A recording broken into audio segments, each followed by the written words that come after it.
Kuna kitu nilikikosa siku nyingi sana. Naamini nitakipata kutoka kwako Daymac.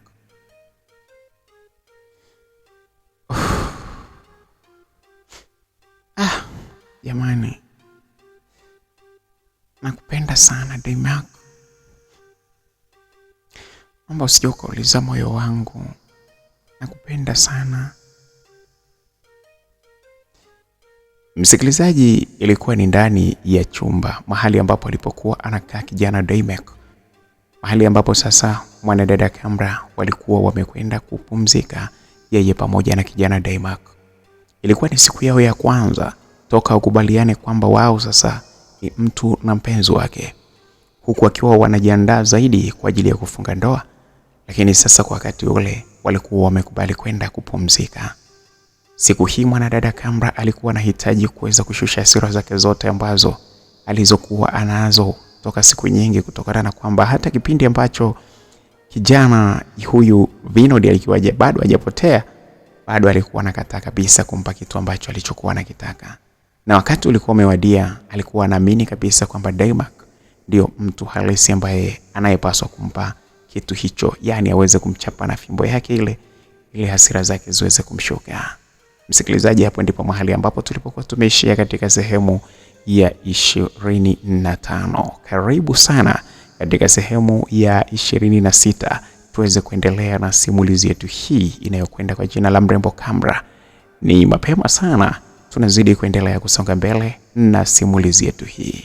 Inayekuletea simulizi hii si mwingine ni mimi BHB, mwanafamilia wa Makala Simulizi. Kama bado hujabonyeza neno subscribe, basi bonyeza neno hilo ambalo liko chini ya video hii, neno lililoandikwa subscribe, ili uweze kupata simulizi hii mwanzo hadi mwisho, lakini pia vile vile uweze kupata simulizi zingine mbalimbali ambazo tutakazokuwa tunakuwekea hewani. Karibu twende sambamba.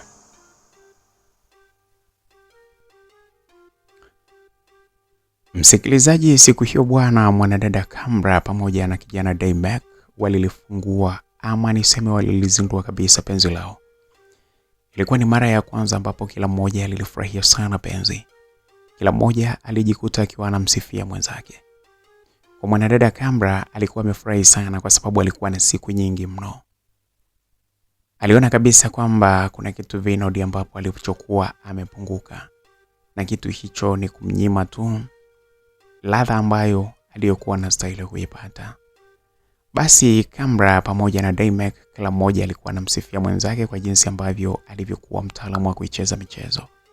Daymac alikuwa mstaarabu sana katika michezo ile, lakini alikuwa mtu ambaye ana ufundi wa hali ya juu jinsi ya kucheza michezo ile na kumfanya mwanamke aweze kufika katika vilele kwa jinsi ambavyo atakavyokuwa anaweza. Kiukweli kila mmoja alimuona mwenzake kwamba ni yuko mashuhuri sana katika michezo ile, lakini kwa upande wa Kambra aliona kabisa kwamba Daymac ni ameshindikana. Pengine ni kwa sababu na yeye alikuwa na hamu zake za siku nyingi za kucheza mechi. Kwa hivyo aliona kila kitu ambacho alichokuwa anafanywa na Daymac kilikuwa ni kitu kizuri na kitu adimu na kitu muhimu sana katika maisha yake. Basi bana, siku hiyo penzi lilizinduliwa rasmi, na hapo sasa ilikuwa ni rasmi, Daymac pamoja na mwanadada Kambra walikuwa ni wapenzi. Msikilizaji, mahusiano ya mwanadada huyu Kambra pamoja na Daymac yalizidi kuendelea. Walizidi kupendana na kuonyeshana ukarimu wa hali ya juu. Kambra alianza kumsahau kijana Vinod taratibu kadiri siku zilivyokuwa zinakwenda. Upande wa mzee Ibrahim Skwala, na yeye alikuwa anang'ang'ana sana kuhakikisha kwamba mwanadada Kambra anaondoka katika hii dunia. Wakati akiwa anachochea kete zake kubwa sana kwa watu ambao waliokuwa amewakabidhi kampuni yake ile ya Gandu Company. Aisee, wakati huo kampuni ya Njari Security nayo ilikuwa inaonyesha ubabe mkubwa sana katika kuhakikisha kwamba inamnusuru mteja wao. Hawakutaka kabisa kwamba litokee tena kwamba eti Kambra naye anakuja kupotea kama ambavyo ilivyotokea kwa Vinod. Kwa hivyo kampuni nzima ya Njari Security ilikuwa inaonyesha umaridadi sana na kutumia kila aina ya njia ili kuweza kumnusuru mwanadada Kambra asije akatoweka. Hapo sasa mawasiliano yalikuwa ni makubwa sana. Kambra alikuwa akielekezwa ni wapi mahali anapaswa kwenda, ni wapi hastahili kwenda. process zile bwana za kumwelekeza ni kitu gani afanye, kitu gani asifanye zilikuwa zikiendelea. Upande wa mwanadada Kambra pamoja na kampuni ya Mapande Lobiki, mambo yalikuwa yanazidi kuwa mazuri. Kiukweli ni kama vile Daymek alikuwa amezidi kufungua ile mipango mizuri yote ambayo ama alikuwa amefungua mibaraka mikubwa sana, kwa sababu baada ya mapendano yao hawa wawili, kampuni ya Mapande Lobiki ilikuwa inakuwa kwa kasi. Na kwa sababu sasa mwanadada Kambra alikuwa na hisa zake pale, alizidi kuongeza umaridadi katika kufanya kazi kubwa sana, na hapo wateja wakawa wanamiminika sana kufata huduma kutoka katika kampuni ya Mapande Lobiki. Ustaarabu wa mwanadada huyu Kambra ulizidi kuongezeka, japokuwa sasa alikuwa kufika pale katika kampuni ilikuwa anapata limiti sana, kwa sababu kuna wakati alikuwa anaondoka vizuri nyumbani akisema aweze kufika pale, lakini mlinzi wake alikuwa anamtumia ujumbe kwamba asiendelee mbele, na hapo ilikuwa inambidi mwanadada Kambra aweze kurudi nyumbani. Hii ni kwa sababu wahuni walikuwa wanamtafuta sana ili waweze kumwangamiza. Sasa kwa sababu kampuni ilikuwa inazidi kuwa kubwa na mwanadada yule sasa Kambra alikuwa amepata hisa kubwa kwa ujumla katika kampuni ile, sasa hapo waliamua sasa kuweka katika uongozi ule wa kampuni ya Mapande Lobiki, waliingiza moja kwa moja sasa kwamba mwanadada Kambra aweze kuwa na wahusika wakubwa, yani viongozi ambao wanahusika katika bodi ya kampuni ya Mapande Lobiki.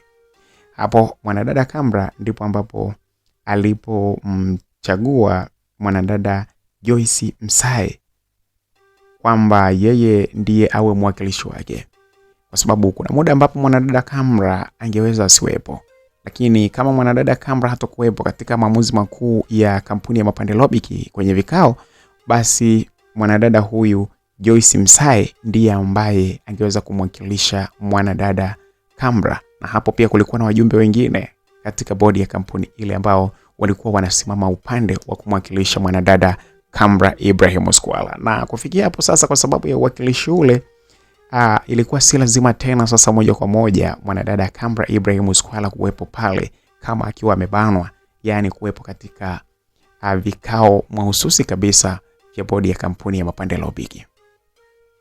Siku zilizidi kwenda na kampuni ya Mapande Lobiki ilikuwa inazidi kuwa kubwa, lakini kama unavyofahamu kwamba kukua kwa kampuni ya Mapande Lobiki ni hatari sana katika ukuaji na uendelezwaji wa kampuni ya Tampamo. Kukua kwa kampuni ya Mapande Lobiki kulikuwa kunafanya sasa kampuni ya Tampamo kule kuzidi kudidimia, na hapo sasa mzee huyu Ibrahim Squala alizidi sasa kuwauliza watu wale ambao waliokuwa wameingia mkataba kwamba waweze kumaliza Kambra. Ikabidi wawe anawauliza, vipi, mbona tulikubaliana kwamba mnapaswa mumalize huyu binti, lakini bado naona yupo tu anaendelea kurandaranda na kampuni yangu inazidi kushuka chini. Bado walikuwa wanampa matumaini mzee Ibrahim Squala kwamba mwanadada Kambra muda wowote anaondoka, na walimueleza kwamba mikakati ni mikubwa sana ya kuhakikisha kwamba wanamuondoa. Sasa upande wa kampuni ya Gandu Company Limited, kampuni ambayo mzee Ibrahim Squala alikuwa ameikabidhi kwa wahuni wake hawa, kiukweli ni kwamba ilikuwa ile kampuni ilikuwa ni mali ya Ramadhani Juma Hassani pamoja na wenzake, yani polisi watatu wa vyeo vya juu katika swala zima la upelelezi, ndio ambao walikuwa wamiliki halali kabisa wa kampuni ile. Japokuwa kampuni ya Gandu Company Limited ilikuwa ni kampuni ambayo sasa katika daftari za nje ambazo mzee Ibrahim Squala alikuwa anazifahamu, alikuwa anajua kabisa kwamba kampuni ile ilikuwa imekabidhiwa kwa mtu ambaye anafahamika kama Charles Malia, ndiye ambaye alikuwa ni mmiliki wa ile kampuni, kitu ambacho kilikuwa sio kweli kabisa, lakini ndizo taarifa ambazo alizopaswa kuzifahamu. Basi bana, wakuu hawa, viongozi wakuu wa kampuni ya Gandu walizidi kumsisitiza sana mzee Ibrahim kwamba wanakwenda kumaliza kabisa Kambra. Lakini uongozi wa Gandu Company ulikuwa umeingia na akili kubwa sana kupitia mshauri wao mkubwa sana, mshauri wa Gandu Company aliyekuwa anafahamika kama Bi Naheja Mgaya. Of course alikuwa ni mtu mwenye elimu kubwa sana ya PhD, kwa hiyo lakini alikuwa amezoeleka sana kuitwa Bi Naheja Mgaya. lakini kwa cheo kamili alikuwa anafahamika sasa yeye kama Dr. Naheja Mgaya. Huyu ndiye ambaye aliyekuwa ni mshauri mkubwa sana wa kampuni hii ya Gandu Company. Sasa kitu ambacho alichokifanya katika kushauri kampuni hii iweze kwenda vizuri, aliweza kuwaita katika kampuni na kueleza kwamba yapo mabadiliko makubwa ambayo yanapaswa yafanyike katika kampuni hii ya Gandu, kwa sababu tayari ina historia mbaya kutokana na kwamba ilikuwa iko chini ya kampuni ya Tampamo, na hivyo kuna historia chafu. Kwa hivyo inabidi kuna vitu vikubwa viweze kubadilika ili tabia za Gandu za zamani zisije zikaathiri tabia mwendelezo wa Gandu hii ambayo iko chini ya uongozi mwingine. Kikao kilikaa, na hapo sasa Dr. Naheja Mgaya ndipo alipoanza kutoa ushauri, na hatimaye watu ilibidi wamsikilize na kukubaliana na maelezo ambayo aliyokuwa anayatoa. Jamani, mimi niwaelekeze kitu. Kampuni hii inatoka kwenye kampuni, ina historia ya kampuni ambayo tayari ina taarifa mbaya sana, na niseme ina image chafu sana miongoni mwa watu. Kwa hivyo kuna mabadiliko ya muhimu sana ambayo yanapaswa ibadilike katika kampuni hii. Hatuwezi kubadili kwa sasa hili jina kutokana na kwamba branding ilikuwa imeuzika sana, lakini tunahitajika tubadilishe kitu kikubwa cha muhimu. Habari ya jina tutalibadili siku zinavyokwenda, lakini ili tuweze kupata manufaa ya haraka sana kupitia kampuni hii, ni lazima sasa tubadilishe aina ya kazi ambayo kampuni hii inafanya. Watu wote ambao waliokuwa wako kwenye kikao cha kampuni hii ya Gandu Company walikuwa wako makini kumsikiliza sana mshauri huyu wa masuala ya kiuchumi katika kampuni hii ya Gandu Company. Kwa hivyo wakabaki kumsikiliza kwamba anasema ni kitu gani kinahitajika kubadilika. Dr. Naheja Mgaya aliendelea kuongea, mwanamama huyu. Kitu kikubwa ambacho kinapaswa kibadilike hapa, kwa sababu uongozi moja kwa moja umebadilika, basi tunapaswa tubadilishe aina ya biashara ambayo inayofanywa na kampuni hii. Vitu vyote vya awali ambavyo kampuni hii ilikuwa inaviuza vinapaswa viachwe mara moja ili tuweze kusonga mbele. Inabidi tuweze kuikuza hii kampuni, na jambo ambalo nimekuja nalo hapa kama mshauri ni kwamba tunapaswa tuwe mawakala wa vifaa vya kielektroniki kutoka nchi za nje. Sisi tuwe ndio mawakala wakuu hapa nchini, na tukipiga hesabu za kiuchumi ukiangalia ni kwamba hili ni jambo ambalo litatufanya tuweze kukua kwa haraka sana, na hii ni kutokana na kwamba maendeleo makubwa sana ya sayansi na teknolojia yapo kwa kasi sana. Sasa kama sisi tutahusika na kuuza vifaa vya kiteknolojia hivi, ni moja kwa moja kwamba tukiwa mawakala wakubwa ambao tunachukua oda za moja kwa moja kutoka kwenye viwanda vya nchi za nje, basi tutakuwa ni wasambazaji wazuri ndani na nje ya nchi. Kwa hivyo Gandu Company itakuwa imeachana na hivi vitu vya zamani vyote, na tutakuwa sasa tunafanya kazi na kuuza bidhaa za kielektroniki zinazotoka kwenye viwanda moja kwa moja. Wazo hili alilolitoa Bi Naheja Mgaya lilionyesha kupokelewa sana na watu ambao waliokuwa wako kwenye kikao cha kampuni hii ya Gandu. Ni ushauri huu ndio ambao uliofanya sasa kampuni hii ya Gandu kupaa kwa kasi sana. Na hapa sasa walikuwa wameukwepa ule mtego ya kwamba wasije wakapambana kabisa na mwanadada Kamra. Ni sehemu ya pili ambayo waliokuwa wameishauri mwanadada Dr. huyu Naheja Mgaya. Alikuwa akishauri sana kwamba kuweza pia kufanya biashara nyingine itasaidia sana kuweza kukwepa mbinu nzito sana ambazo anazozitumia mwanadada Kamra. Kwa hivyo kutakuwa hakuna competition na yeye. Kitu kingine ambacho kitakuwa kimetusaidia sana ni kwamba tunafahamu kwamba kampuni hii ya Gandu ilikuwa ipo kwenye chini ya kampuni ya Tampamo, na kampuni ya Tampamo pamoja na kampuni tanzu zake zote zilikuwa ziko katika competition kubwa na ya mfanyakazi mzuri sana wa kampuni ya Mapande Lobiki. Na hivyo kadiri Mapande Lobiki inavyokuwa kubwa ndivyo ambavyo kampuni ya Tampamo na washirika wabia wake ilivyokuwa inashuka. Kwa hivyo tutakapokuwa tunafanya biashara tofauti na zile ambazo kampuni ya Tampamo na washirika wake ilikuwa inafanya, tutakuwa tumekwepa moja kwa moja kuingia katika competition ya moja kwa moja na kampuni ya Mapande Lobiki, ambapo kiukweli mtendaji wa kampuni ile yuko vizuri sana. Si vizuri sisi ambao ndo tunaanza kama uongozi mpya kuingia katika kupambana na mtu ambaye tayari ana uzoefu alafu anafahamu kampuni zote mbili.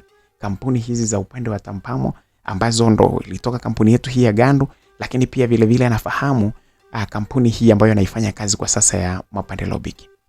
Kwa hivyo ni vizuri tunavyoanza sasa mikakati ya biashara zingine, tutakuwa tumemkwepa, lakini pia tutakuwa tumekwepa ile bad image, ile sura mbaya ambayo tayari kampuni ya Tampamo na kampuni wa shirika zilikuwa tayari zimepachikwa jina baya sana. Msikilizaji, ushauri huu wa Naheja Mgaya ndio ushauri uliofanya kampuni hii ya Gandu Company kupaa kwa kasi sana. Ilikuwa ni muda wa miezi tu kadhaa, kampuni ya Gandu ilikuwa imeenda mbali sana. Kitendo kile kilimfanya sasa mzee Ibrahim Skwala kushangaa sana kwamba kampuni ile inaingiza fedha nyingi sana. Hata alipokuwa akiangalia kwenye soko la hisa, kampuni ile ilikuwa imepaa sana. Wakati huo Tampamo na kampuni zinginezo zikizidi kudidimia kwa kasi sana. Aisee, hali ilikuwa inazidi kuwa mbaya kwa upande wa mzee Ibrahim Skwala. Hali ilikuwa inazidi kuwa mbaya, na hapo ambapo alipokuwa sasa anawasumbua kampuni hii ya Gandu, akiwasumbua kwamba waweze kutekeleza kumaliza mwanadada Kamra, aisee, ndivyo ambavyo sasa kampuni yake ilikuwa inazidi kudidimia zaidi, kwa sababu mwanadada Kamra alikuwa anazidi kufanya kazi kwa akili kubwa sana. Na kama unavyofahamu kwamba utendaji wa mwanadada Kamra vizuri katika kampuni ya Mapande Lobiki ndio ambao unaosababisha sasa kampuni ya Tampamo na washirika wake kuzidi kudidimia. Ulifika wakati sasa mzee Ibrahim Skwala aliona sasa mambo yanazidi kuwa mabaya. Alianza kuuza nyumba zake ili kuweza kurudisha mtaji katika kampuni yake ambayo ilikuwa inazidi kufilisika sana, kampuni ya Tampamo. Mali zake mbalimbali ambazo alizokuwa nazo alianza sasa kuziuza ili azidi kuendeleza kampuni yake hii ya Tampamo pamoja na vikampuni vingine ambavyo vilivyokuwa bado viko hai. Wakati anaendelea kuhangaika hivyo, kampuni ya Mapande Lobiki ilikuwa inapaa sana, na ulinzi ulikuwa ni mkubwa sana kutoka Njari Security ambao ulikuwa unamlinda mwanadada Kamra. Sasa hali ilikuwa inazidi kuwa mbaya kwa sababu kampuni ya Gandu wakati inaendelea kukua ilikuwa inampagawisha sana mzee Ibrahim Skwala, na hivyo kuuliza sana kuhusiana na swala zima la kumalizwa mwanadada Kamra. Hapo sasa ilibidi wamiliki wa kampuni hii ya Gandu kuzidi kuongeza nguvu na mbinu nyingi sana ili kuhakikisha kwamba wanamwangusha na kumpoteza na kumtoa uhai kabisa mwanadada Kamra.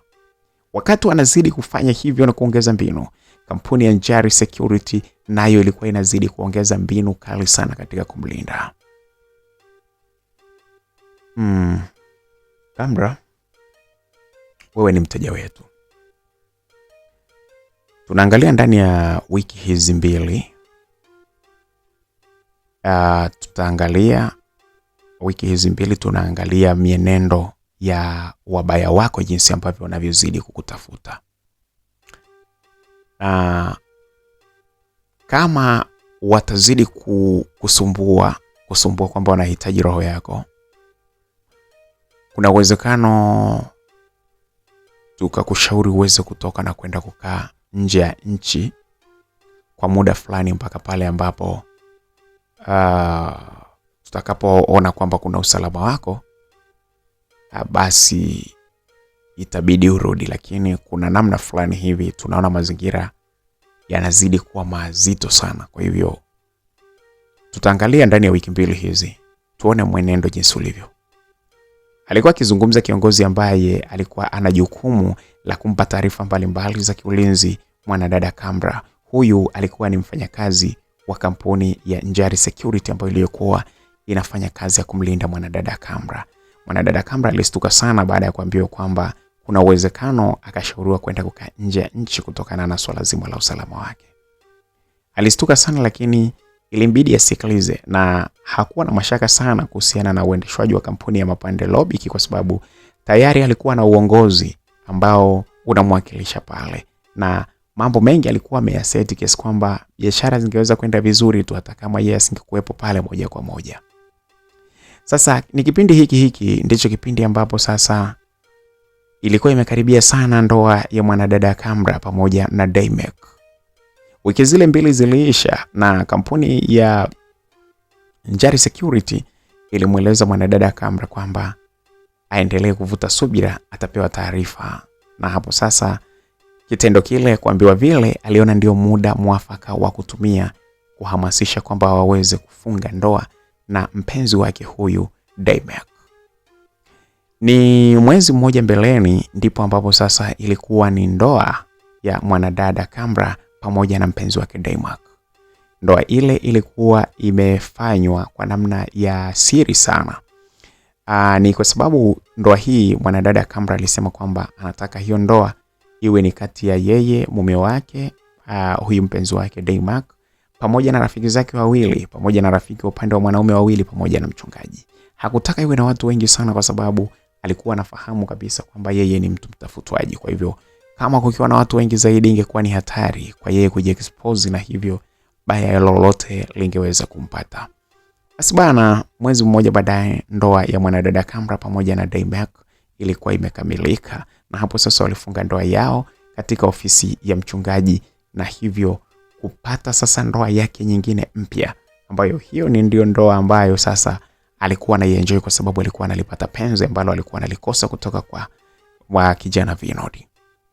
Msikilizaji, hapa sasa ilikuwa ni maisha mapya kwa mwanadada Kambra. Anazo ndoa mbili ambazo ndoa moja ni ndoa ya mkataba ambayo haijafika mwisho, lakini ndoa nyingine ni ndoa sasa hii ambayo ni ya kikanisa na ameifunga isiyokuwa na ukomo, ndoa ya Kikristo kati yake yeye pamoja na kijana Daymek.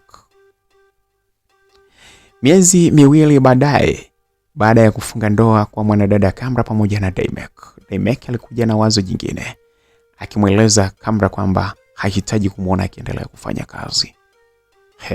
Hapo ndipo sasa mahali ambapo kulikuwa na kizungumkuti. Mambo ya kuelewana yalikuwa yanaanza kupungua kati ya mwanadada Kambra pamoja na Daymek. Kambra alikuwa anasisitiza sana kwamba anahitaji kuendelea kufanya kazi, lakini Daymek alikuwa anasema kwamba hapendi kuona mke wake akiwa anaendelea kwenda kazini. Na hasa aliendelea kusisitiza akisema kwamba kutokana na taarifa za kwamba yeye ni mtu ambaye anatafutwa kuweza kumalizwa kwa namna yoyote ile, ni vizuri akakaa nyumbani akatulia.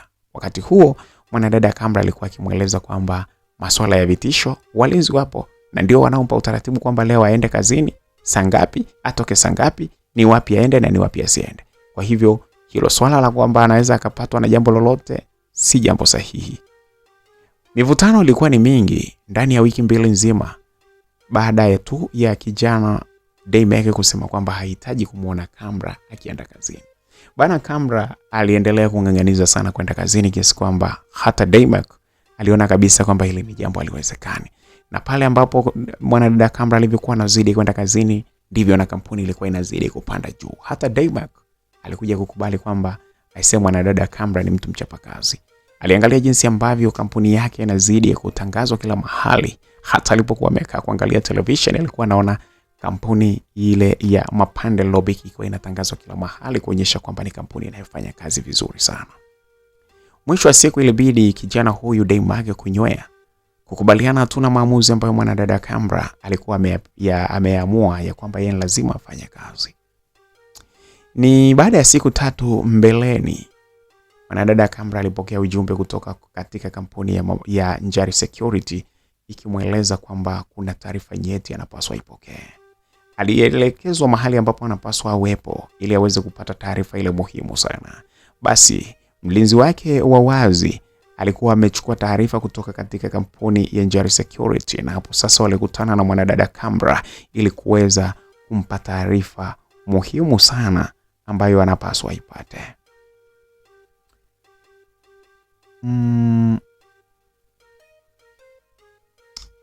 nimekuja tuweze kukutana. Nina taarifa kutoka kwenye kampuni yetu ya Njari Security. Taarifa hii imesema tu kwamba kuanzia leo ukae standby, kwa sababu kuna uwezekano mkubwa sana ukapewa taarifa ya kuhama nchi haraka iwezekanavyo kutokana na jinsi taarifa za kiulinzi zitakavyokuja. Unapaswa uondoke, lakini bado kampuni haijatoa taarifa, lakini imesema ukae tayari, kwa sababu kuna ramani wakiziangalia zinaonyesha kwamba mazingira yako ya usalama yanazidi kuwa hatarini. Na ndio ujumbe rasmi ambao niliokuwa nimetumwa na kampuni kukuletea. Hivi kwa nini sasa lakini msiende polisi ili niweze kuwa salama? Kampuni ina taarifa muhimu sana. Kuna mambo mengine ambayo hatutaki kukueleza, lakini ukweli ni kwamba kwenda polisi hakuwezi kusaidia kabisa, kwa sababu jambo hili la wewe kutafutwa lina baraka za kipolisi. Na kama unavyofahamu kwamba wabaya wako siku zote wametumia jeshi la polisi katika kuhakikisha kwamba unapata madhira mbalimbali. Kwa hivyo inabidi uelewe tu kwamba kwenda polisi hakuwezi kukusaidia kwa namna yoyote ile. Lakini sisi kama kampuni ya Njari Security tunasoma michezo yote inayoendelea. Kwa hivyo mpaka unaelewa taarifa kwamba ukae tayari, kwa sababu muda wote unaweza ukaelekezwa kwamba uondoke nchini, inabidi usikilize. Ni hayo tu. Msikilizaji, mwanadada Kamra alikuwa hajapenda kabisa, lakini ilibidi akubaliane na taarifa ile iliyokuwa inatoka kwenye kampuni yake ya ulinzi, kampuni ya Njari Security. Alikubali, na hapo sasa aliendelea na ratiba zake. Kampuni yake alikuwa anaumia sana, kwa sababu alikuwa hatamani kwenda mbali na kampuni hapa Pande Lobik. Alikuwa anatamani aendelee kuwepo pale ili aendelee kusukuma kete zake taratibu na kuifanya kampuni izidi kwenda mbele. Japokuwa alikuwa hana mashaka makubwa sana kutokana na watu ambao waliokuwa wamewaweka pale ili waweze kumwakilisha yeye. Hapa anamzungumzia mtu ambaye alikuwa anamkubali sana, ni Joyce Msae, ambaye alikuwa anamwakilisha moja kwa moja mwanadada Kamra katika kampuni ya Mapande Lobby. Sasa mwanadada Kamra hakupenda, lakini alisema kwa sababu ya usalama wake basi inabidi ajiandae, na hivyo alimueleza hata mume wake huyu sasa bwana Daymek kwamba kuna uwezekano wakatoka na kwenda kuishi nchi nyingine tofauti kabisa na hapa nchini. Daymek, kwa sababu taarifa zile zilizokuwa anazipewa zilikuwa zinahusiana na usalama wa mke wake, hakupenda kwenda nje, lakini ilibidi azikubali taarifa zile. Akasema vyovyote itakavyokuwa tutakuwa pamoja na tutaondoka pamoja. Basi bana, walikubaliana vile. Sasa siku moja baadaye mwanadada Kamra alikuwa ametulia katika ofisi yake katika kampuni ya Mapande Lobby. Mahali pale ambapo alipokuwa ametulia ni kipindi ambapo na yeye mwenyewe alikuwa yuko katika hali fulani hivi. Alikuwa anajisikia hali ya ujauzito. Ni ukweli kwamba hali ya ujauzito ilikuwa imemkamata. Na hapo sasa alikuwa na hali fulani hivi ya kunyong'onyea kwa sababu mimba ilikuwa ni changa. Ni kweli alikuwa amepata ujauzito wa Daymek. Sasa wakati yuko ofisini pale akiwa anaendelea kupata upepo, ametulia, anatazama na kusikiliza hali ya usumbufu ambayo inayompitia huko katika tumbo lake kutokana na ujauzito wake, alifuatwa na secretary wake na kuelezwa kwamba kuna mgeni ambaye anahitaji waonane. Alimuuliza mgeni nani? Alielezwa kwamba hawamfahamu, lakini wako wawili wanahitaji waweze kuonana, wamekuja ili waweze kumsalimia. Sasa kwa sababu muda ule Kamra alikuwa yuko free, alikubali kwamba wageni hao waweze kuja, waruhusiwe waweze kuingia ndani ili waweze kuongea, yani waweze kuonana na kuongea. Mwanadada Kamra hakuamini macho yake baada ya watu wale kufika pale. Walikuwa wameongozana watu wawili wa kiume, lakini nyuma kulikuwa na mtu wa kike mmoja ambaye aliyekuwa amebeba mtoto mchanga. Bana, alipotazama hakuamini macho yake kwa sababu aliona sura ya Jackson. Pembeni hakufahamu huyu aliyemuona ni nani. Na hao wengine wote hakumfahamu huyu mtoto mchanga aliyekuwa amebebwa na huyu mwanamke, wala huyu wa kiume mwingine hakumfahamu. Sasa mwanadada Kambra aliwakaribisha katika ofisi yake, wakakaa pale na huku akimtazama sana Jackson. Karibu sana. Karibu. Karibu, alafu karibuni. Walikaa pale na huku akiwa wanamtazama. Na Jackson sasa pale, kwa sababu yeye ndiyo mtu ambaye alikuwa anafahamika, ilibidi aanze kujitambulisha yeye na kuwatambulisha wenzake, kwa sababu yeye ndiye aliyekuwa anafahamika. Kambra bana, tulikuwa tumetoka hivi, nilikuwa nimemsindikiza baba yangu mdogo, alikuwa ameenda yeye pamoja na mke wake kliniki, na tukaona tupitie hapa tuweze kukusalimia. Huyu ni baba yangu mdogo, na huyu ni mama yangu mdogo, kwa sababu ndiye mke wa baba yangu mdogo. Unavyotazama unaona kama tunataka kulingana hivi, lakini baba ni baba tu. Kwa hiyo siangalie sana jinsi tulivyo. Na huyu ni mtu ambaye aliyeplay part kubwa sana katika maisha yangu. Unapotaja habari ya elimu na kadhalika, ni baba yangu mdogo huyu. Na huyu ni baba yangu wa mwisho, na sasa hivi mimi ninao baba wawili, kwa sababu baba zangu mimi wa tumbo moja alikuwepo baba mkubwa ambaye amefariki. Kulikuwa na baba yangu na baba yangu mzazi pamoja na baba yangu huyu hapa. Kwa hivyo mimi nina baba wawili, na baba yangu mwingine ndio huyu hapa, ndo baba yangu mdogo. Ni siku nyingi tumepoteana, lakini nimetamani sana niweze kupitia hapa nikusalimie. Sijui kama umejisikiaje.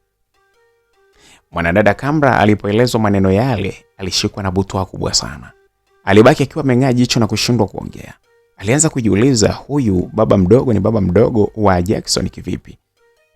Pale alishikwa na butwaa na kuanza kupata kiwewe fulani hivi. Ndipo ambapo alipomwambia kawaida, hebu ngoja. Mwanadada Kambra alinyanyuka pale na kushika simu yake. Alizunguka kwa nyuma huku na hivyo akapiga simu. Simu ile alikuwa anampigia rafiki yake wa karibu, Salome Omodo. Alimweleza Salome Omodo kwamba anamuomba aweze kufika pale kazini kwake haraka iwezekanavyo. Mwanadada Salome alistuka sana alipoambiwa vile. Aliogopa kwamba ni kitu gani kimetokea, lakini alifika pale, na alipofika aliambiwa aingie moja kwa moja mpaka ofisini. Kweli bwana aliingia. Alipofika ofisini, hata mwanadada huyu Salome alistuka sana kumuona Jackson pale ndani, na kumuona mtu ambaye alikuwa anamuona tu kwenye mitandao. Na huyu ni yule mtu ambaye alikuwa amefahamika kama yeye ndiye baba mdogo halisi wa bwana Jackson. Huyu si mwingine, lakini alikuwa ni Philbert Ndungulu. Basi kitendo kile bwana cha kumuona pale Philbert Ndungulu kilimfanya mwanadada huyu sasa Salome kupata mshtuko. Aligundua kwamba kuna jambo ambalo haliko sawa mpaka kufikia pale. Alikaa pale akawa anatazama. Baada ya hapo sasa walipokaa pale, Kambra akamrudia Jackson kwa kumwongelesha, akamwambia, Jackson, umesema kwamba huyu hapa ni nani? Hebu anza kunitambulisha upya. Sasa Jackson alianza kutambulisha upya pale. Sasa wakati anaendelea kuongea, mwanadada Salome aibu ilimshika, akazidi kuinamisha kichwa chake chini. Ni kama alikuwa anaumia sana moyoni mwake, kwa sababu alikuwa anaumia kwamba yeye alishamwaminisha mwanadada Kambra kwamba Vinod ni baba mdogo wa Jackson, lakini kumbe si kitu halisi. Yule sio baba mdogo wa nani? Sio baba mdogo wa Jackson. Sasa wakati Jackson anaendelea kutoa ule utambulisho pale, mwanadada Kambra alikuwa hadi anatetemeka. Lakini hakuna mtu kati yao pale ambaye aliyekuwa anajua. Zaidi sana aliyekuwa anafahamu ni Salome tu. Na Salome yeye alishafahamu toka kitambo kwamba Philbert Ndungulu ndio baba mdogo halisi wa kijana Jackson, na wala sio Vinod kama ambavyo alivyokuwa amemwaminisha hapo mwanzoni. Basi bwana, story pale zikaendelea. Mwanadada Kamra akashusha pumzi akasema, okay, sawa, nashukuru kwa kumfahamu baba yako mdogo. Kwani baba yako mdogo mwingine ni nani? Jackson alimweleza kwamba mimi sina baba mdogo mwingine. Baba yangu mdogo ni huyu hapa, na kama nilivyokuambia nina baba wawili tu mpaka sasa hivi. Wakati anaongea hivyo, Kamra alitupia jicho lake kumtazama mwanadada Salome. Salome alikuwa anatetemeka hadi jasho linamtoka kwenye miguu. Basi, lakini kulikuwa hakuna namna. Jackson alishangaa jinsi ambavyo mwanadada Kamra alivyokuwa ameshikwa na butwa na kushangaa sana. Hata alikuwa afahamu kwa nini jambo lile linaendelea. Basi bwana, walizugazuga pale, na baada ya dakika kadhaa, kwa sababu Jackson alikuwa ameona hali ya mabadiliko makubwa sana yaliyotokea kwa mwanadada Kamra, basi aliaga pale na wakajanyuka, hatimaye wakaondoka. Pale ndani wakawa sasa wamebaki mwanadada Kamra pamoja na Salome. Akaanza kumuuliza Salome, hivi ninachokiona ni sahihi? Mbona naona kama kuna giza hapa, sielewi. Wewe unaelewa kinachoendelea? Pale sasa mwanadada Salome, kwa sababu yeye alikuwa anajua ukweli, ilibidi aanze kufunguka na kumweleza ukweli mwanadada Kamra. Shoga yangu, naomba unisamehe sana. Ninaomba unisamehe sana katika jambo hili, kwa sababu hata mimi sielewi ni nini kilitokea, lakini nilikuja kufahamu kwamba Vinod hakuwa baba mdogo wa Jackson.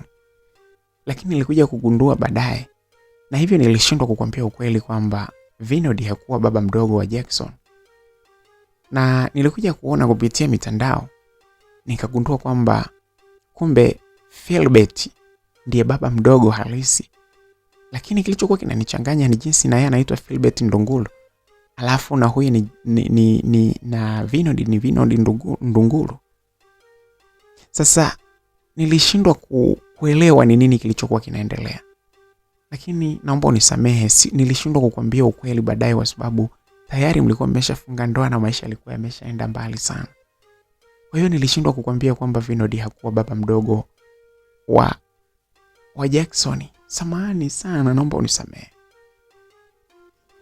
Msikilizaji, maelezo yale aliyoyatoa na dada Salome yalimpa mshangao mkubwa sana. Mshangao mkubwa sana mwanadada Kamra. Kamra alishangaa mno baada ya kuambiwa vile. Machozi yalianza kumtoka, lakini sasa pale mwanadada Salome alianza kumbembeleza na kumwambia kwamba aweze kumsamehe. Sasa pale kitu kilichokuwa kinaendelea pale ni kwamba mwanadada Kamra alimuuliza sana, akamwambia, "Je, Vinod ni nani na ndugu zake ni kina nani? Vinod Ndunguru ni nani? Na majina mbona yanafanana?" Mwanadada Salome alisema tu kwamba inawezekana ni majina ya kufanana, lakini ukweli ni kwamba yule si baba mdogo wa Jackson kabisa. Sasa swali lilibaki kichwani mwa mwanadada Kamra likijiuliza, je, Vinod ni nani? Ndugu zake ni kina nani ndugu zake wengine? Walibaki wakiwa wanabembelezana pale kwa sababu kila mmoja alikuwa analia. Salome akiwa analia sana kwa kuona kwamba amemdanganya mwenzake na hakuna kitu kinachoweza kubadilika tena. Lakini upande wa mwanadada Kamra alikuwa analalamika sana kwamba amekaa katika uongo muda mrefu bila kufahamu, na huku akilalamika kwamba mwenzake ambaye alikuja kufahamu alishindwa kumwambia. Lakini baadaye walikuja kuombana msamaha, na hivyo mwanadada Kamra akakubali tu kumove on, kwa sababu hata hivyo wakati huo Vinod alikuwa bado hajulikani kwamba yuko wapi. Lakini upande wa Kamra kilichokuwa kinampa moyo zaidi ni kwamba alikuwa na ujauzito wa kijana Daymek. Japokuwa moyoni bado alikuwa akisononeka kwa sababu huu kweli amechelewa kufahamu, na pamoja na kufahamu hajui ni nini kinachoendelea kuhusiana na Vinod, na hajui kabisa kwamba ndugu zake wengine ni kina nani. Kamra aliendelea kubaki na mashaka makubwa sana. Siku zilisogea na hatimaye wiki moja mbele, taarifa ilikuja ya moja kwa moja kutoka Njari Security ikimtaka mwanadada Kamra kuweza kuondoka pale kabisa, aondoke nchini na kwenda nchi nyingine. Sasa kwa sababu alikuwa amemweleza tayari rafiki yake huyu, ambaye ninamuita rafiki lakini ukweli ni mume wake Daymek, kwa sababu tayari alishamweleza, basi alimweleza ukweli kwamba tarehe za kuondoka zimefika, ni nchi gani tunapaswa kwenda.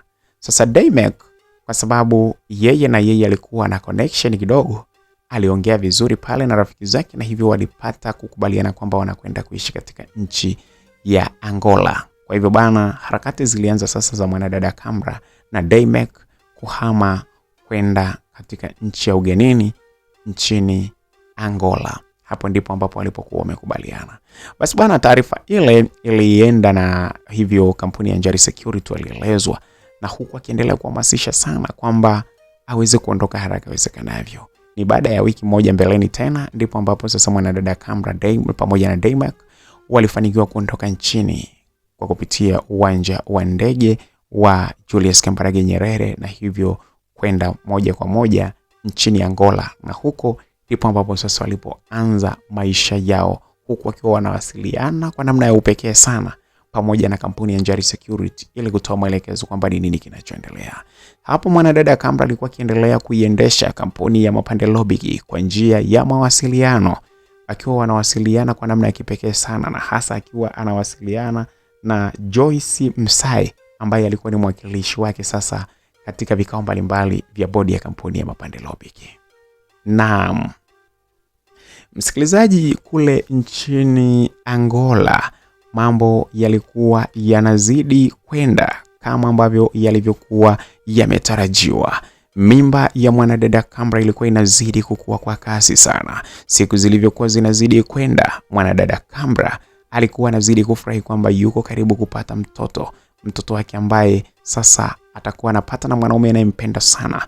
Huyu si mwingine ni kijana Daymek.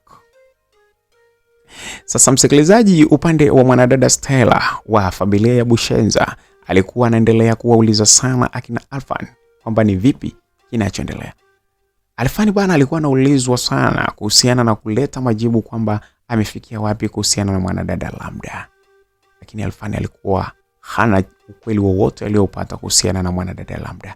Hakuna ukweli wowote ambao alikuwa ameupata, hata fununu kwamba mwanadada Lambda yuko wapi. Kitendo kile kilikuwa kinazidi kumuumiza na kumkasirisha sana mwanadada Stella kutoka kampuni ya Bushenza. Sasa alikuwa anawauliza mara kwa mara, lakini walikuwa wakimueleza kwamba hakuna fununu yoyote ambayo tulioweza kuipata, lakini bado tunaendelea kupambana ili kuweza kufahamu ni wapi ambapo mwanadada Lambda alipokuwa ameelekea.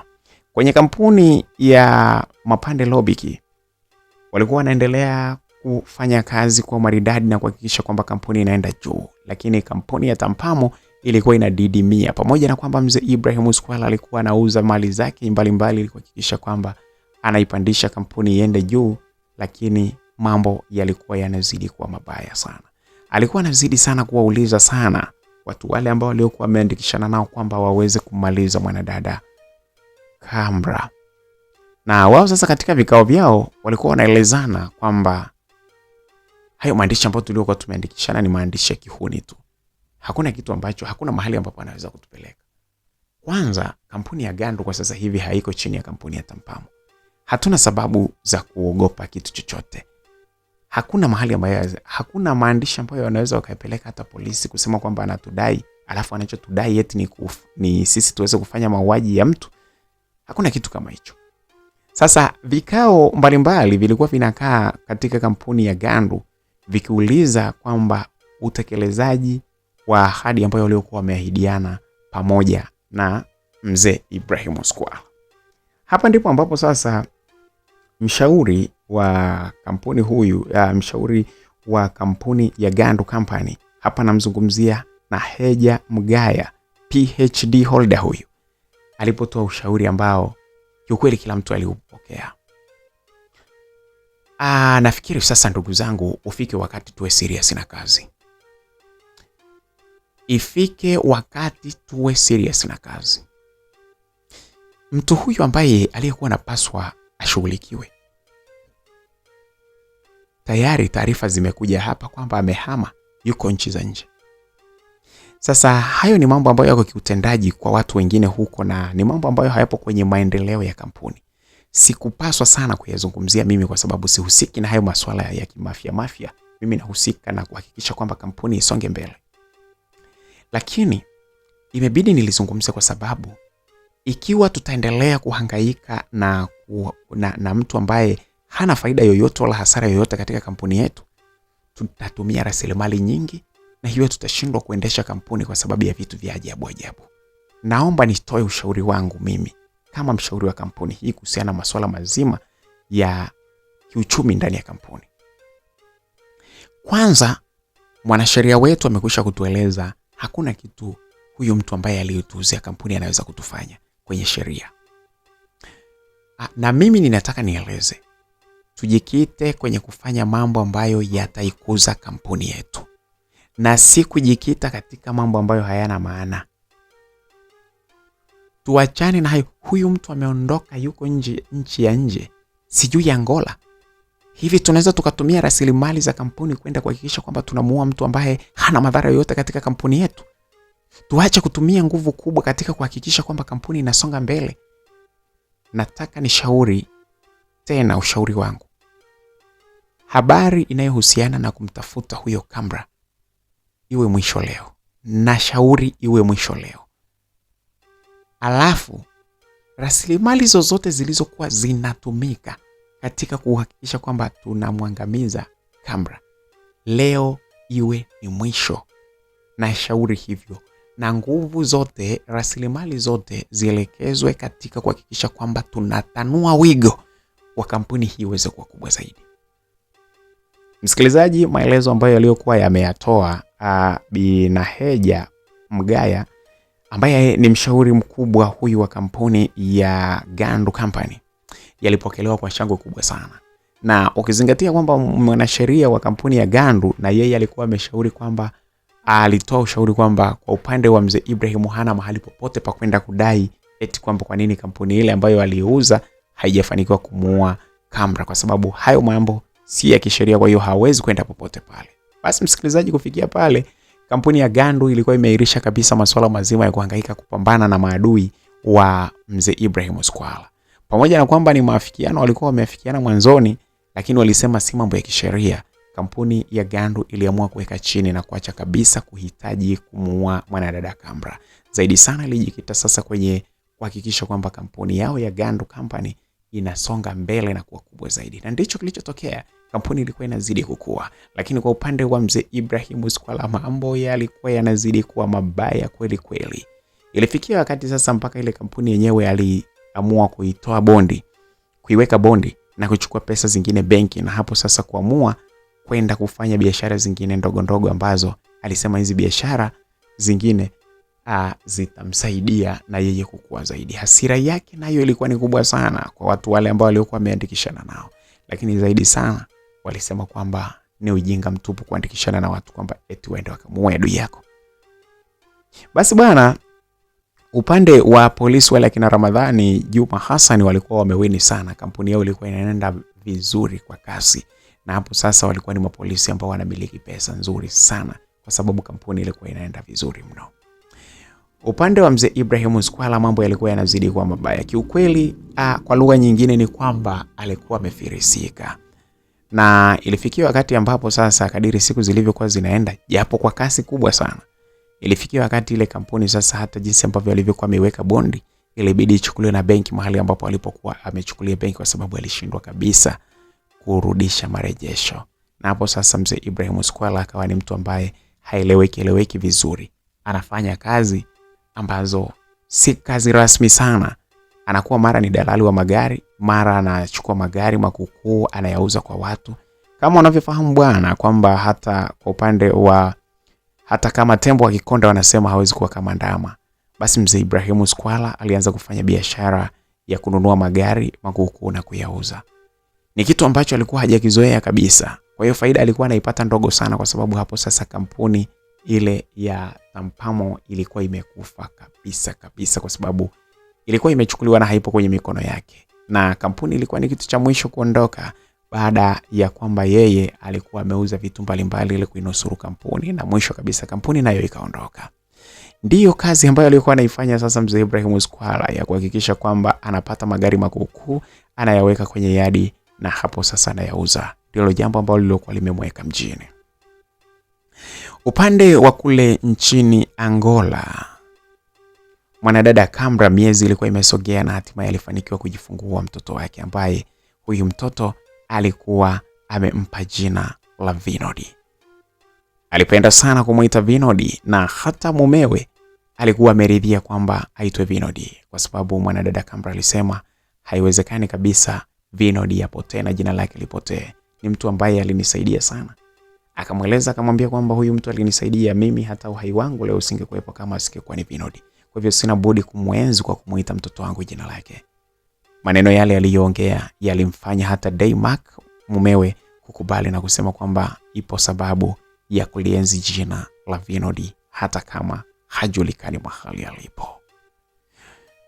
Mambo yalianza kubadilika upande wa kampuni za familia ya Bushenza baada ya taarifa ambayo ilikuwa haijulikani ni mtu gani rasmi ambaye aliyekuwa ameiposti. Lakini taarifa hii ilikuwa ni taarifa ambayo iliyokuwa imechapishwa kwenye mitandao ya kijamii. Hii ilikuwa inaeleza kwa kifupi sana ikisema kuna kampuni ambazo zilikuwa zinaaminika kwamba ni kampuni nzuri za watu watulivu, lakini huwezi amini zinahusika sana katika masuala ya umafia. Kuna ukweli mwingi ambao utakuja muda si mrefu. Zingatia kampuni ya maneno yale yalikuwa yameandikwa, zingatia familia ya Bushenza, alafu nitakukumbusha kuhusiana na swala zima la mateso aliyokuwa anayapata mwanadada Kambra hapo nyuma. Mkanda mzima unakuja. Wewe tu endelea kunifollow, alafu ukisoma hii habari share. Ni kampuni ni kwenye akaunti moja ya ukurasa wa X ndio ambayo ilikuwa imeposti taarifa ile. Watu wengi walikuwa wamemtagi sana mwanadada Stella pale. Mwanadada Stella alikuwa amepagawa vibaya mno baada ya kuona taarifa ile. Alijiuliza kwamba hii taarifa imetokaje? Imejulikanaje kwamba kampuni za Bushenza zina uhusiano fulani katika masuala yaliyokuwa yanampata mwanadada Kambra? Ni vitu ambavyo hakutamani vijulikane, na ndio sababu alikuwa anatamani sana kuweza kummaliza mwanadada Lambda ili akifa kabisa ajue kabisa kwamba kuna taarifa ambazo zinazoweza kutokea. Sasa jambo lile lilimchefua sana. Hapo ndipo ambapo alipohisi kwamba vijana akina Alfani wameshindwa kazi, na hapa sasa inawezekana kwa hali kubwa sana kwamba labda alikamatwa na watu wabaya na ametaitiwa na ameanza kutoa siri. Mwanadada Stella hakuelewa vizuri. Alitoka pale na haraka sana alienda katika lounge na kuingia katika chumba kimoja. Aliagiza bia akaanza kuzinywa pale na huku akipiga simu moja kwa moja kwa Alfani. Hapo muda ulikuwa umekwenda, siku zimeisha, mwaka mzima umeisha. Bado lakini Alfani walikuwa hawajampata kabisa Lambda, lakini walikuwa wanaendelea kuchukua pesa kutoka kwa mwanadada Stella kutoka familia ya Bushenza. Simu moja ilipigwa na moja kwa moja Alfani aliitwa akielezwa kwamba anahitaji uje katika lounge ambayo tunakutana. Njoo na wenzako. Wenzako utakapofika, wenzako watabaki nje, wewe uingie moja kwa moja mpaka chumbani mahali ambapo unapojua unanikuta. Halikuwa jambo geni na haikuwa taarifa ngeni. Kwa hivyo Alfani aliwaeleza wenzake kwamba kuna moto mkubwa umewaka. Stella anahitaji waweze kuonana. Basi walitoka yeye na marafiki zake. Kikosi kazi hiki ambacho kilikuwa kinaaminiwa kwa upande wa mwanadada Stella, basi walitoka na kufika katika lounge ile. Na hapo sasa upande wa kijana huyu sasa Alfani, yeye aliingia moja kwa moja mpaka kwenye chumba ambacho alipokuwa amekaa mwanadada Stella, huku wenzake wakiwa wanamsubiria kwa nje. Alipofika pale alimkuta mwanadada Stella akiwa yuko frustrated vibaya. Na hivyo alikuwa anagigida pombe. Yaani alikuwa anakunywa bia pale ndani kama hana akili nzuri vile. Alikuwa anakunywa. Alipomuona tu Alfani akaanza kuropoka. Alfani, sasa kampuni yetu sasa ipotea kabisa. Umeona upuzi ambao umeanza kuandikwa mitandaoni? Lambda lazima atakuwa likamatwa. Atakuwa likamatwa na watu na ameanza kutoa siri mbaya sana. Angalini huko mitandaoni na mtu mwenyewe aliyeandika amesema kwamba anakuja na mkanda mzima. Hatujui vitu gani ataandika. Mambo gani haya lakini umefanya Mambo gani haya? Umeshindwa kabisa. Sasa kampuni yetu inakwenda kwa review ya jina lake na yeye inakufa kama kampuni za Tampamo zilivyokuwa. kufa. Hebu kwanza kunywa pombe hapo afu nielezwe. Kunywa pombe. Kunywa pombe. Mwanadada Stella alimsisitiza kijana Alfani kuweza kunywa pombe. Sasa kwa sababu Alfani naye alikuwa ni kweli ni mnywaji, alianza kupiga chupa moja pale ya bia. Sasa walijikuta kadiri wanavyokunywa wote wakachangamka. Mwanadada Kamra, nguo ambayo alikuwa ameivaa sasa amejifunga, aliitupa pembeni huku akijitupia kwenye kitanda na akiwa anaendelea kunywa pombe akiwa amejilaza pale kwenye kitanda. Sasa wote walikuwa wanakunywa pombe, na hapo mwanadada sasa huyu Stella mambo yalikuwa ni mabaya zaidi kwa sababu alikuwa hahitaji nguo kabisa. Baada ya kulewa akawa anazitupa nguo. Frustration ilikuwa ni kubwa, msongo wa mawazo ulikuwa ni mkubwa, na kitu pekee alichokiona kinaweza kumsaidia ni pombe ambazo alizokuwa anakunywa. Sasa kwa sababu Alfani naye pombe zilikuwa zimepanda kichwani, pombe zilikuwa zinamsukuma kweli kweli, basi bwana walijikuta wakiwa wamekumbatiana kitandani. Kilichoendelea pale bwana, Alfan hakuamua, lakini alijikuta akianza kuingia na kuanza kufanya mapenzi na bosi wake huyo. Bosi wake huyo alikuwa anazidi tu kusisitiza sana kwamba fanya kazi, fanya kazi. Familia yenyewe ndio inapotea na pesa zinapotea. Piga kazi, fanya shokali mtoto wa kiume. Fanya kazi, bado sijasikia. Fanya kazi. Ikanyage hiyo, kanyaga kwa nguvu zote hiyo nimekupa. Mwanadada Stella alikuwa anazidi kuweka miguu yake mguu pande kwa hali kubwa sana, huku akionyesha staili mbalimbali za kumwambia kwamba kijana huyu Alfani aweze kufanya jinsi ambavyo anavyotaka. Na hii yote kitokana kwamba wote walikuwa wameelewa na msongo mkubwa wa mawazo ulikuwa umemzidia. Sasa Alfani alizidi kupiga kazi sana. Kwa hiyo alikuwa anazidi kushindilia, kuenjoy sana penzi ambalo alilokuwa analipata kutoka kwa mwanadada Stella. Vurugu zilikuwa ni nyingi sana pale na chumba kile kiligeuka kuwa uwanja wa mazoezi. Watu walizikuwa wanazidi kutifuana mle ndani vibaya sana. Na sasa kama unavyojua bwana, mwanamke akisha kuwa amelewa sana, kelele zile zinazotoka ambazo zilipaswa ziwe za kimya kimya na utulivu pale ndani, sasa mwanadada Stella yeye alikuwa anaongea kwa sauti kubwa sana kiasi kwamba hata kama kulikuwa kuna mtu ambaye yuko jirani angeweza kusikia na kufahamu ni nini kilichokuwa kinaendelea.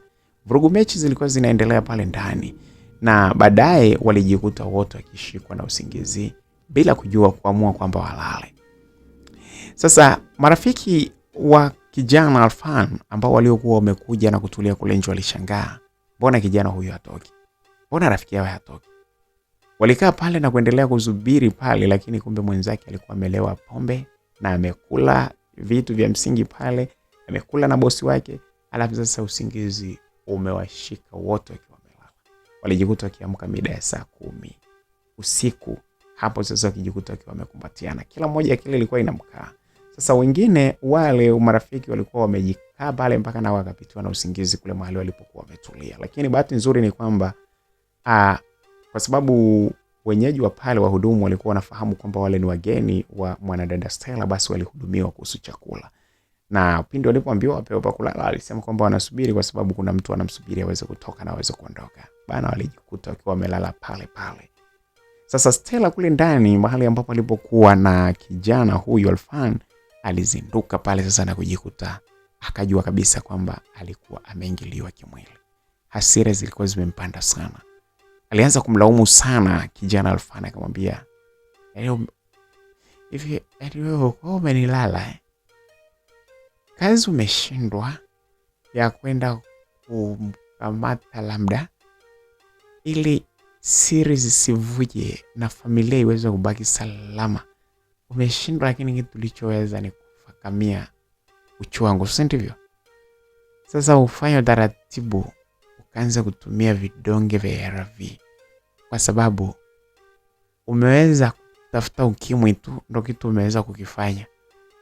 Lakini swala la kwamba ufanye kazi okay, sio vibaya, tumeongeza mmoja wa kunywa ARV pamoja. Maneno yale yalimuumiza sana Alfani kwa sababu ni maneno ambayo yalikuwa ni magumu na yalikuwa yanaumiza moyo wake. Lilikuwa ni tishio kubwa sana la upande wa afya yake. Lakini alikuwa hana namna ya kufanya. Mwanadada Stella alikuwa hajui ni nini afanye. Mambo yalikuwa yanamzidia sana. Aliona pale hakuna kingine, ilibidi achukue pombe na kuendelea kuzinywa tena. Sasa kwa upande wa Alfan, hangover ilikuwa ni kali, lakini hakutaka kuendelea kunywa zaidi. Alitoka pale ikiwa hapo ni saa 11 kasoro. Alitoka na kuwakuta wenzake pale, aliwaamsha na kuambia tuondokeni. Oya vipi? Tuondokeni. Walipokuwa wanataka kufahamu ni nini kinaendelea, wala hakutaka kuambia. Alitoka pale akiwa na pepesuka. Walitoka na wenzake huyo na kurudi katika machimbo yao. Alikuwa sasa pale anawaza ni nini kitakachotokea asubuhi kutakapopambazuka. Kwanza alikuwa anawaza kuhusu afya yake ambayo tayari yuko kwenye hatari ya kwamba yeye tayari amepata virusi vya ukimwi. Lakini alikuwa anawaza kwamba ni jambo gani hilo ambalo litakalotokea kutokana na hasira alizonazo mwanadada Stella kuhusiana na kwamba wameshindwa kumpata Lambda na sasa siri za kampuni yao zimeanza kuvuja na hivyo kampuni yao itachafuka. Ilibidi awaelezee wenzake ni nini kilichotokea usiku ule. Sasa ikabidi asubuhi ile aanze kuambia wenzake. Hata wenzake walishikwa na butwa sana. Waliogopa sana, wakaanza kusema kwamba ikiwezekana tupotee. Tuondoke hapa nchini. Tukimbie twende mbali kabisa kwa sababu hali ni ngumu sana. Lolote baya linaweza likatukuta. Walibaki wakiwa wanaendelea kushauriana pale wasijue kwamba ni nini kinachoendelea. Sasa upande wa kampuni ya Njari Security nayo ilikuwa imefahamu kwamba kufikia pale kulikuwa hakuna tishio tena la upande wa mwanadada Kambra. Kwa hivyo walikuwa wanataka waendelee kuhakiki kama hakuna tishio lolote lile, basi waweze kumstua mwanadada Kambra aweze kurudi nchini. Msikilizaji, lakini mambo yalikuwa ni tofauti sana kule nchini Angola, mahali ambapo alipokuwa mwanadada Kambra pamoja na mume wake.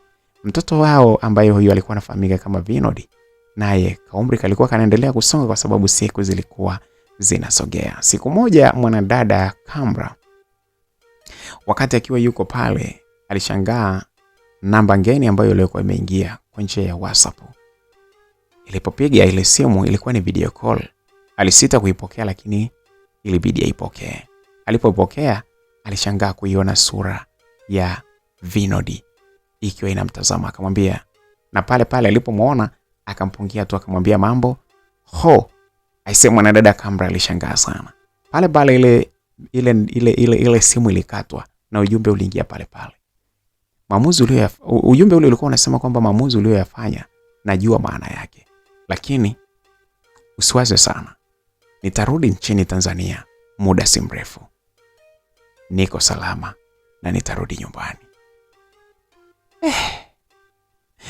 Upande wa mwanadada Kambra hakuamini kabisa kwamba yule ni Vinod ambaye wameonana. Alipojaribu aliambiwa kwamba namba ile huwezi kuitumia tena. Aisee, kulikuwa kumetumika ustadi mkubwa sana katika kuhakikisha kwamba maongezi ya mwanadada Kambra pamoja na Vinod yanaenda moja kwa moja, yasije yakahakiwa. Lakini hata hivyo ile namba iliondoka pale pale na kufutwa kabisa hata usajili wake. Kwa hivyo mwanadada Kambra kila alipotaka kuitafuta ile namba aliambiwa haipo, hiyo namba haipatikani na haipo kabisa. Kwa hivyo alishindwa kuitafuta taarifa zake nyingi, lakini anachokumbuka ni kwamba video call iliyopigwa kupitia namba ile ilimuonyesha Vinod, lakini pia hata ile message iliyotumwa ilikuwa inaeleza kwamba yeye anarudi Tanzania. Na alikuwa analaumu alikuwa halaumu, lakini alikuwa anamueleza Kambra kuhusiana na maamuzi ambayo aliyokuwa ameyafanya, na Kambra alikuwa hajajua bado ni maamuzi gani, lakini alihisi kwamba ni maamuzi ya yeye kuolewa. Msikilizaji, sasa hapa Kambra alikuwa yuko kwenye wakati mgumu akiwa hajui ni nini ambacho afanye, lakini moyoni mwake aliona kabisa kwamba kumbe angeweza kumuona tena Vinod. Msikilizaji, ni mambo gani ambayo yatakayoendelea hapa? Vinod yuko wapi? Imeonekana Vinod sasa ameonekana kwa mwanadada Kambra, lakini Kambra alikuwa hajajua kabisa kwamba Vinod yuko wapi, na hata ile namba ilikuwa haifai tena kutumika ili waweze kuwasiliana. Aisee, mambo ni mengi. Habari gani kwa upande wa mwanadada Lambda, yeye yuko wapi? Kambra yeye anafahamika mahali alipo, lakini mwanadada Stella vipi, atachukua maamuzi gani? Na huo ujumbe ni ujumbe gani ambao unategemewa utoke ili kuweza kuiharibu kabisa na kuifumua kampuni hizi za familia ya Bushenza? Aisee, mambo ni mengi sana, tuendelee kukutana tuweze kujua Vinod yuko wapi na ni kwa nini anasema atarudi Tanzania. Ina maana hayupo Tanzania, yuko wapi? Bwana, hiyo ni sehemu ya 26. Endelea kwa pamoja na sisi katika sehemu ya 27 ndiyo ambayo itakayofuata. Hii ni Makala Simulizi, nikutakia kila laheri, tukutane wakati mwingine. Bye bye.